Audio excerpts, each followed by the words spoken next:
मेरा क्या है, पहला क्वेश्चन है, रक्त एवं लौह की नीति का अवलंबन किसने किया था? तो रक्त एवं लौह की नीति का अवलंबन जो है बिस्मार्क ने किया था। बिस्मार्क ने किया था। और बिस्मार्क के बारे में थोड़ा जान लेते हैं। क्वेश्चन आता है कि जर्मनी का एकीकरण किसने किया? तो जर्मनी का एकीकरण बिस्मार्क ने किया था। और बिस्मार्क कौन था? एक कूटनीतिक थे। कौन थे? कूटनीतिक थे। कूटनीतिक के अंतर्गत वो क्या किया था? जर्मनी का एकीकरण करवाया था। अच्छा, बात आया जर्मनी का एकीकरण, तो बताओ जर्मनी का एकीकरण किस संधि के तहत हुआ? तो जर्मनी का एकीकरण फ्रैंकफर्ट की संधि के तहत हुआ था। और फ्रैंकफर्ट की संधि कब हुआ? फ्रैंकफर्ट की संधि हुआ 1871 ईस्वी में।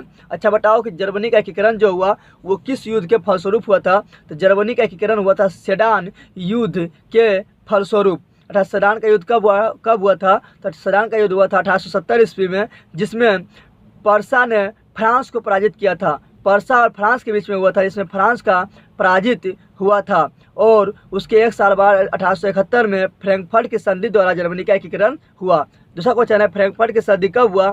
फ्रैंकफर्ट की संधि हुआ 1871 में, बता चुके हैं। और फ्रैंकफर्ट की संधि के तहत ही जो है जर्मनी का एकीकरण हुआ था। ठीक है, अगला है, बोल्शेविक क्रांति कब हुआ? तो बोल्शेविक क्रांति हुआ था नवंबर 1917 में। और इसको अक्टूबर क्रांति के नाम से भी जाना जाता है, क्योंकि रूसी कैलेंडर के अनुसार ये अक्टूबर में पड़ता है। ठीक है ना।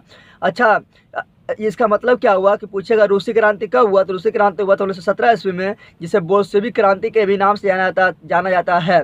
और 1917 से पहले रूस में एक निरंकुश एवं अत्याचार राजा का शासन था, जिसका नाम था जार निकोलस द्वितीय। ठीक है ना। वो काफ़ी निरंकुश शासक था। तो 1917 ईस्वी में उनका शासन का अंत हुआ बोल्शेविक क्रांति के फल स्वरूप। ठीक है ना। और जार निकोलस द्वितीय का नारा था, एक रूस, एक जार और एक शासक। ठीक है। और रूस में जार का अर्थ होता है रूस का सम्राट। इतना याद जानना आप लोग को। अगला है, लाल सेना का गठन किसने किया? तो लाल सेना का गठन किया था ट्रॉट्स्की। लाल सेना का गठन किया ट्रॉट्स्की। लेकिन क्वेश्चन आएगा जब कि लाल कुर्ती का गठन किसने किया? तो लाल कुर्ती बोलेगा तो गैरिबाल्डी, और लाल सेना बोलेगा तो ट्रॉट्स्की। ठीक है ना। अच्छा, गैरिबाल्डी लाल कुर्ती का गठन किया, तो बताओ गैरिबाल्डी कौन था? तो गैरिबाल्डी पेशा से एक नाविक था, और इटली के एकीकरण में उसका महत्वपूर्ण योगदान था। और इटली के एकीकरण का उसे तरवार कहा जाता है। गैरिबाल्डी को इटली के एकीकरण का तरवार कहा जाता है। वैसे तो इटली का एकीकरण तीन लोगों के हेल्प से हुआ था, मेजिनी, काउंट काबूर और गैरिबाल्डी तीनों मिलकर इटली का एकीकरण किए थे। ठीक है, इतना आप लोग को जानना जरूरी है। चंपारण विद्रोह कब हुआ? चंपारण विद्रोह हुआ था 1916 ईस्वी में। चंपारण विद्रोह हुआ था 1917 ईस्वी में। और चंपारण विद्रोह जो हुआ था महात्मा गांधी की अध्यक्षता में बिहार के चंपारण जिला से शुरू हुआ था। ठीक है ना। बिहार के चंपारण जिला से शुरू हुआ था नील की खेती के विद्रोह में। अच्छा, क्वेश्चन आएगा कि रंपा विद्रोह कब हुआ? तो रंपा विद्रोह हुआ था 1916 ईस्वी में। और क्वेश्चन आएगा कि लखनऊ समझौता कब हुआ? तो लखनऊ समझौता हुआ था 1916 ईस्वी में। और क्वेश्चन आया कि असहयोग आंदोलन कब हुआ? तो असहयोग आंदोलन हुआ था 1920 ईस्वी में। और चौरी कांड के फलस्वरूप 5 फरवरी 1922 में असहयोग आंदोलन को महात्मा गांधी ने बंद करवा दिया था। आगे बढ़ते हैं, स्पिनिंग जेनी का आविष्कार कब हुआ? तो स्पिनिंग जेनी का आविष्कार हुआ था 1765 में। याद करना। ठीक है ना। सेफ्टी लैम्प का आविष्कार किसने किया था? सेफ्टी लैम्प का आविष्कार किया था हमारे एक फेमस वैज्ञानिक थे, जिसका नाम था हम्फ्री डेवी। तो इसका आविष्कार किया था डेवी ने। ठीक है ना। अगला देखते हैं, चीनी में क्रांति कब हुई थी? तो चीनी में क्रांति हुआ था 1911 ईस्वी में। पहला क्रांति हुआ था चीनी में 1911 ईस्वी में। ठीक है ना। और उसका नेता था सन्यात सेन। और दूसरी क्रांति जो हुआ चीन में हुआ था 1949 ईस्वी में। इतना जानना है। ठीक है। महात्मा गांधी ने किस पत्र का संपादन किया? तो महात्मा गांधी ने यंग इंडिया नामक पत्र का संपादन किया था। लेकिन जब क्वेश्चन आएगा कि महात्मा गांधी ने किस पत्रिका का संपादन किया, तो महात्मा गांधी ने पत्रिका पूछेगा तो हरिजन होगा, और पत्र पूछेगा तो यंग इंडिया। और अगर आ जाए क्वेश्चन कि महात्मा गांधी का बायोग्राफी किस पुस्तक में लिखा गया है? महात्मा गांधी की बायोग्राफी लिखा गया है the experiment with my truth नामक पुस्तक में। ठीक है ना। तो महात्मा गांधी का पत्र यंग इंडिया, पत्रिका हरिजन, और उसका बायोग्राफी किसमें लिखा गया है कि कौन सा पुस्तक में, तो the experiment with my truth. इतना जानना जरूरी है। महात्मा गांधी का जन्म हुआ 2 अक्टूबर 1869 में, मृत्यु हुआ था 30 जनवरी 1948 में। ठीक है, आगे बढ़ते हैं। पहले विश्व बाजार के रूप में कौन सा शहर उभर कर आई, तो इसका आंसर होगा अलेक्जेंड्रिया, अलेक्जेंड्रिया। अगला देखते हैं, मरुस्थल मृदा का विस्तार निम्न में से कहाँ है, तो मरुस्थल मृदा का विस्तार निम्न में से राजस्थान में है। सबसे ज़्यादा मरुस्थल का विस्तार राजस्थान में है, और राजस्थान में सबसे बड़ा मरुस्थल है भारत का, वो कौन है, थार मरुस्थल, थार मरुस्थल।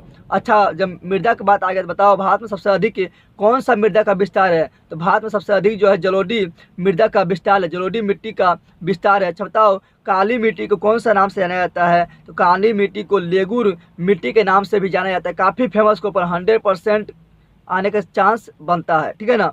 अच्छा बताओ, पुरानी जलोढ़ी मिट्टी को क्या कहा जाता है, तो पुरानी जलोढ़ मिट्टी को बांगर कहा जाता है, और नई जलोढ़ मिट्टी को खादर कहा जाता है। इतना जानना आप लोग को है। चलो बताओ, अगला क्वेश्चन है, सोपानी कृषि किस राज्य में प्रचलित है, तो सोपानी कृषि मेरा उत्तराखंड राज्य में फेमस है, ठीक है ना। ये काफ़ी इंपॉर्टेंट क्वेश्चन है। जूट किस प्रकार का जलवायु का पौधा है, तो जूट मेरा है उष्ण और आर्द्र, आर्द्र तो सूखा, तो उष्ण रहेगा तो आर्द्र रहेगा, सिंपल सी बात है। तो उष्ण और आर्द्र जलवायु का पौधा है जूट। अगला देखते हैं, और जूट जो है का सबसे ज़्यादा उत्पादन कहाँ होता है, तो ये होता है कोलकाता में। अच्छा, सूती वस्त्र का सबसे पहला फैक्ट्री कहाँ लगाया गया, तो महाराष्ट्र में लगाया गया, और सूती वस्त्र की राजधानी महाराष्ट्र को कहा जाता है, और पहला फैक्ट्री जो महाराष्ट्र में लगा था वो लगा था 1651 ईस्वी में। अगला देखते हैं, अरेबिका किस फसल की उत्तम किस्म है, तो अरेबिका जो है कहवा का उत्तम किस्म है। अगला देखते हैं, भोपाल त्रासदी में किस गैस का रिसाव हुआ था, तो भोपाल त्रासदी में जो है वो हुआ था मिक मतलब एम से मिथाइल, आई से आइसो, और सी से साइनेट, तो मिथाइल आइसो साइनेट का रिसाव हुआ था। और ये कब हुआ था, तो ये हुआ था 1984 ईस्वी में, और ये एक काफ़ी खतरनाक गैस था, जिसके कारण क्या हुआ था, वहाँ भोपाल में हज़ारों व्यक्ति का मृत्यु हो गया था, ठीक है। तो याद रखना 1984 ईस्वी में मिथाइल आइसो साइनेट, काफ़ी फेमस क्वेश्चन है, काफ़ी फेमस। अगला रहते हैं, निम्नलिखित कौन सा उद्योग दूरभाषा, कंप्यूटर आदि संयंत्र निर्मित करता है, तो दूरभाषा कंप्यूटर आदि संयंत्र निर्मित करता है, तो ये होगा आपका दूरभाषा कंप्यूटर। ये सब देखो, ये सूचना से आ रहा है, कैसे आ रहा है, सूचना से, तो ये होगा सूचना प्रौद्योगिकी, सॉरी ये सूचना से नहीं आ रहा है, दूरभाषा हो गया यानी मोबाइल टेलीफोन हो गया, कंप्यूटर, ये सब इलेक्ट्रॉनिक है, तो इलेक्ट्रॉनिक होगा, क्या होगा, इलेक्ट्रॉनिक। कहलगांव तापीय विद्युत परियोजना किस जिला में, तो ये बिहार के भागलपुर जिला में, किसमें है, भागलपुर में है, ठीक है ना। और बरौनी भी क्या है, ताप विद्युत संयंत्र है, ये भी याद रखना। और काटी तापीय विद्युत संयंत्र, काटी तापीय विद्युत संयंत्र कहाँ पर है, तो बिहार के मुजफ्फरपुर जिला में। कहलगांव बोलेगा तो भागलपुर, और काटी बोलेगा तो बोलना है मुजफ्फरपुर। चलो आगे बढ़ते हैं। अगला क्वेश्चन मेरा है, उच्चावास प्रदर्शन के लिए हेस्यूर विधि का विकास किसने किया था, तो काफ़ी इंपॉर्टेंट क्वेश्चन है। इसका विकास किया था लेहमान ने, ठीक है ना। और उच्चावास प्रदर्शन में जो है करते हैं तो किस रंग से जल को दिखाया जाता है, तो वो दिखाया जाता है नीला रंग से, बर्फ को दिखाया जाता है सफ़ेद रंग से, ठीक है ना। ये सब जानना आप लोगों को जरूरी है। और उच्चावास प्रदर्शन में अगर रेखा काफ़ी नज़दीक हो तो ये तीव्र ढाल को दिखाता है, और रेखा दूर दूर हो तो ये मंद ढाल को दिखाता है। इतना जानना जरूरी है। आगे रहते हैं, पर्वतीय छायांकन विधि में भू आकृति पर किस दिशा में प्रकाश पड़ने की कल्पना की जाती है, तो ये होगा उत्तर पश्चिम दिशा में कल्पना की जाती है। अगला मेरा है, निम्नलिखित कथनों में पर विचार करें और विचार करें और बताना इन कथनों में से कौन सा कथन सही है, ठीक है। देखो, जहाँ सामाजिक अंतर एक दूसरे को से टकराता है वहाँ सामाजिक विभाजन होता है, सही बात है। जहाँ समाज में क्या होगा, अंतर एक दूसरे को टकराएगा तो सामाजिक विभाजन होगा, सही बात है। अगला, यह संभव है कि एक व्यक्ति की कई पहचान है, सही बात है। एक व्यक्ति का कहीं भी पहचान हो सकता है, ठीक है ना, ये सही है। सिर्फ भारत जैसी बड़े देशों में सामाजिक विभाजन है, गलत बात। सिर्फ भारत में नहीं है, इससे पूरा देश परेशान है, ठीक है, पूरा विश्व परेशान है, तो ये गलत हुआ है। तो कौन सही हुआ, 1 और 2, तो इसका आंसर होगा बी नंबर, क्या होगा, बी नंबर। अगला देखते हैं, निम्नलिखित व्यक्तियों में कौन लोकतंत्र में रंगभेद के विरोधी नहीं है, मार्टिन लूथर किंग था, जिसे जूनियर गांधी के नाम से जाना जाता है, ये रंगभेद के विरोधी था। महात्मा गांधी तो थे ही, इसके बारे में तो सब जानता है, ठीक है ना। ये दक्षिण अफ्रीका में विरोध किए थे गोरा को, और इंडिया में भी तो काफ़ी हत्या किए थे, ठीक है ना। ओलंपिक धावक टॉमी स्मिथ एवं जॉन कॉर्लियस, ये भी रंग भेद के विरोध था कि रंग भेद के आधार पर काला और गोरा में जो भेद होता था उसका ये भी विरोध करता था। लेकिन ये जेडी गुड्डी जो थी है, ये रंग भेद के विरोध नहीं थे, ये ब्रिटेन के अभिनेत्री है। सिंपल सी बात है, ब्रिटेन सब देश पर शासन कर रहा था, तो ये ब्रिटेन के, तो ये रंग भेद के विरोध नहीं थे, ठीक है। ये ब्रिटेन के अभिनेत्री थे।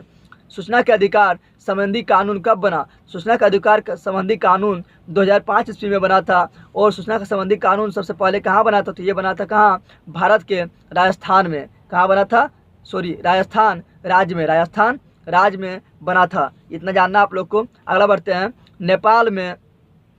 नेपाल में सप्तदलीय गठबंधन का मुख्य उद्देश्य क्या है? तो नेपाल में जो सप्तदलीय गठबंधन जो इधर ही बना था, ठीक है ना, उसका उद्देश्य थे लोकतंत्र की स्थापना करना, और लोकतंत्र का स्थापना कर दिया। तो कुछ समय साल के बाद है, पहले वहाँ पर सप्तदलीय लोकतंत्र नहीं था, लेकिन सप्तदलीय गठबंधन बना था। उसका उद्देश्य था लोकतंत्र की स्थापना करना, और लोकतंत्र की स्थापना, अब लोकतंत्र की स्थापना हो गया है। आगे बढ़ते हैं। निम्नलिखित में कौन भारतीय किसान यूनियन के नेता थे? तो भारतीय किसान यूनियन के नेता महेंद्र सिंह टिकैत, काफ़ी इंपॉर्टेंट क्वेश्चन, महेंद्र सिंह टिकैत थे। अच्छा बताओ,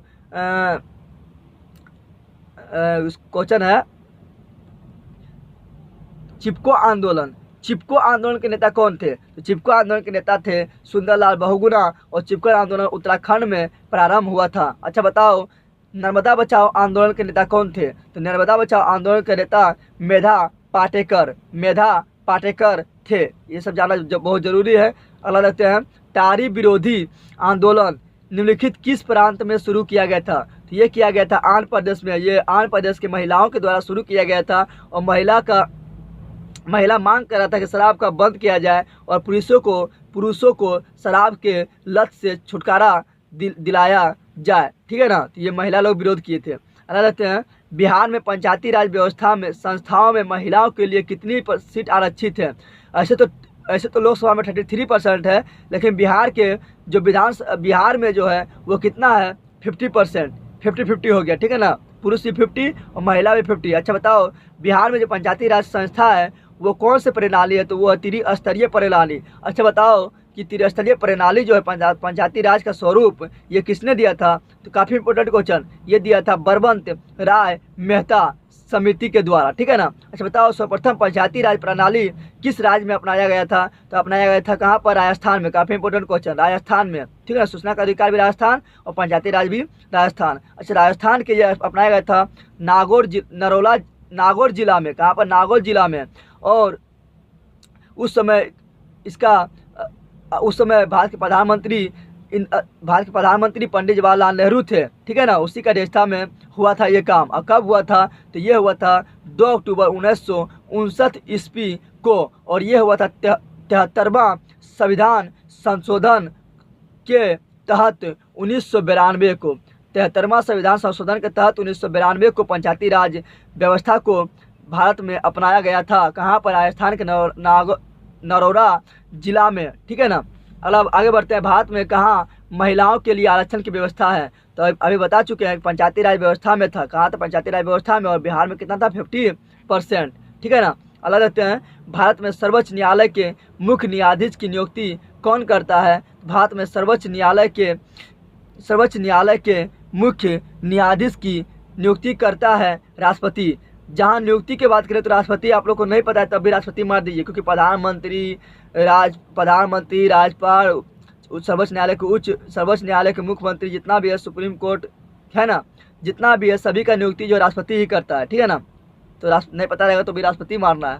भारत के किस तरह का लोकतंत्र की व्यवस्था है? भारत में अप्रत्यक्ष लोकतंत्र है, ठीक है ना। अप्रत्यक्ष लोकतंत्र का मतलब होता है कि जनता तो सिर्फ सरकार को सुन लेता है, लेकिन अगर कोई कानून बनाना होता है तो सरकार जो है वहाँ संसद में जो है जनता उस पर अपना वोट नहीं डालता कानून बनाने के लिए। वहाँ पर संसद जनता के द्वारा चुना गया नेता जो है वहाँ पर वोट डालता है, तो उसको बोलते हैं अप्रत्यक्ष लोकतंत्र, ठीक है ना। और स्विट्जरलैंड में याद रखना, स्विट्जरलैंड में जो है प्रत्यक्ष लोकतंत्र है। वहाँ पर कोई भी कानून बना होता है तो जनता से वोट लिया जाता है, ठीक है।